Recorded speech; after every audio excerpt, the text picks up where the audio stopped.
Hello, my name is Robert Martinez. I'm here to show you just a few techniques that I like to use when I develop my pictures. Some of these techniques might not be for you, and maybe there's some that you might find interesting that you can use in your, you can add to your set of techniques and to your workflow.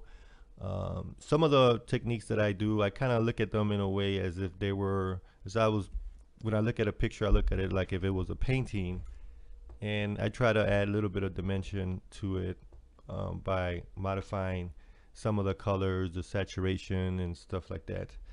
So anyways, here we go. This is the original raw file, and here is the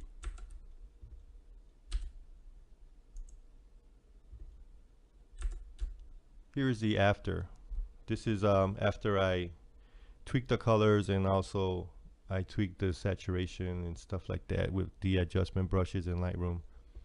So let me show you. Here's the before, or here's actually the file after I ran it through Nik Color Effects. I used the Brilliance Warmth filter on this, so it really gave it some nice colors. It really popped the scene. It gave it a nice look to it, and I was happy with the way the rim lighting looked from the sun coming from behind them.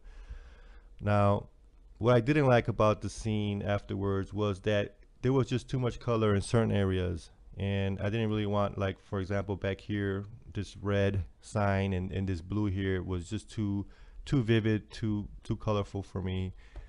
And this sign as well. So for example, what it does is it kind of detracts from the main subject here. Also the school bus, well, obviously the school bus is yellow, so, but I did desaturate the school bus a tad as well. And I added some other effects, like over here, if you look down here, there's no shadows. You can see the shadow here, but it really didn't, it kind of exposed. Oh, the shadows are a little bit overexposed here, over here as well too. So, and then here's the after, and you can see the shadows that I added. I added some saturation here, or a little bit more exposure here, because we're underneath the L tracks here. And then back here you can see I took out some of the colors here as well. So let's go over to the adjustment brush area, and you can see all the little dots, and you can see all the little changes that I made. I just wanted to go through them real quick so you can see and get an idea of how I did it. So as you can see, obviously this dot, I used it to desaturate this area here. This dot also, this one here, I used it to desaturate this area down here, a little bit over here. And if we go over to the let's go up here to the brushes effect panel, you can see what I did here. I got rid of the saturation by -38, and if you can see, I can go all the way up. Look at that sign. Look at that. Look at how red and blue that looks. So just to give you an idea, and obviously this would be too much. So let's just keep it back to that setting right around there. And then let's move along here. Let's look at this here, this front structure here. And what I did to this one, I decreased the exposure, because I think if here it is zeroed out, it just looks a little bit too bright, and I think it just kind of stands out too much.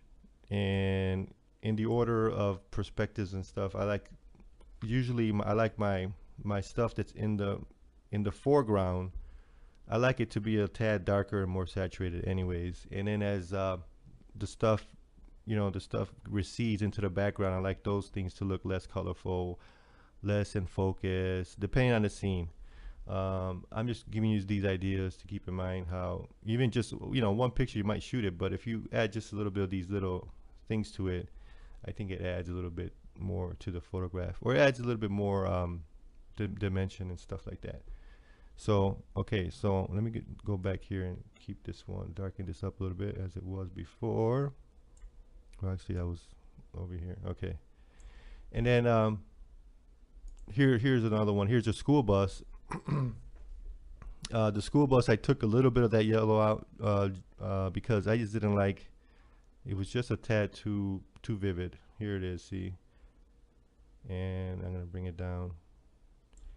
And so, and then also the foreground, Here I use an adjustment brush for the foreground. You can see where I applied it, and basically I just used the shadow slider and the exposure slider to bring out some of the shadows and stuff like that, and it gives it more of an overall feel to it. Also, I did use vignetting. Let's scroll down, you can see up to that amount. So anyways, I hope this was helpful to you. If you have any questions or any comments, feel free to let me know. And till the next tutorial, I'm Robert Martinez. Take care.